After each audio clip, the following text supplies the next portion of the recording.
गंदम इंपोर्ट के मामले में झोल है ना बहरान और करप्शन। अनवारुल हक काकड़ आपने कब बताएं कि अनवारुल हक काकड़ ने कहा कि ईसीसी में अंदाज़ा लगाया गया कि 3 से 4 मिलियन टन गंदम की ज़रूरत है। जनरल डिस्कशन हुई कि 3 से 4 मैट्रिक टन गंदम की ज़रूरत है। इस वक्त गंदम का ज़ख़ीरा 14 लाख टन था। साबिक़ निगरान वज़ीर आज़म अनवारुल हक काकड़ कहते हैं कि गंदम की कमी पूरी करने के लिए तरीक़ाकार का जायज़ा लिया गया। बताया गया कि टीसीपी के ज़रिए गंदम मंगवाई जाती है। निजी सेक्टर की जानिब से गंदम खरीदारी के लिए बिडिंग हुकूमत का काम नहीं। निजी शोबे से गंदम के लिए बोलियों का तयन तजारती अवामिल पर होता है। सूबों से डेटा आने पर वफाकी हुकूमत गंदम और खाद दरामद करती है। 10 लाख टन गंदम के स्ट्रेटेजिक ज़खायर की ज़रूरत होती है। टीसीपी के ज़रिए गंदम मंगवाने पर एतराज़ होता है। अनवारुल हक ने कहा कि IMF पर भी इस तरीक़ाकार पर एतराज़ कर चुका है।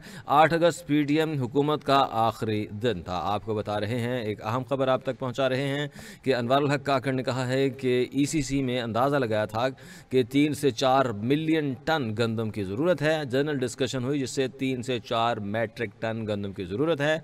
इस वक्त गंदम का ज़ख़ीरा 14 लाख टन था। गंदम की कमी को पूरा करने के लिए तरीक़ाकार का जायज़ा लिया गया। गंदम स्कैंडल पर साबिक़ निगरान वज़ीर आज़म अनवारुल हक काकड़ का एक के बाद एक इंटरव्यू। अनवारुल हक काकड़ के निजी टीवी चैनल को गुफ्तगू में कहना था कि मैं अपने गले में फांसी का फंदा लेने के लिए तैयार हूँ। साबिक़ निगरान वज़ीर आज़म अनवारुल हक काकड़ ने कहा है कि जिस वक्त ये फैसला हुआ उस वक्त मैं इंचार्ज था। मीडिया ने बहुत प्रेशर डाला हुआ है। बातें सियाक़ो सबाक़ से हट कर चलाई जा रही हैं। 1 मिलियन टन गंदम हमेशा ज़ख़ीरा रखी जाती है। गंदम की दरामद कानूनी थी। टीसीपी ने गंदम दरामद का कहा, मैंने इनकार कर दिया। कहा था कि मार्केट में जो गैप आएगा वो निजी सेक्टर पूरा करेगा। निजी सेक्टर को सस्ते दामों गंदम मिली, इसलिए उन्होंने इजाफी गंदम दरामद कर ली। गंदम की दरामद पर ड्यूटी कम थी।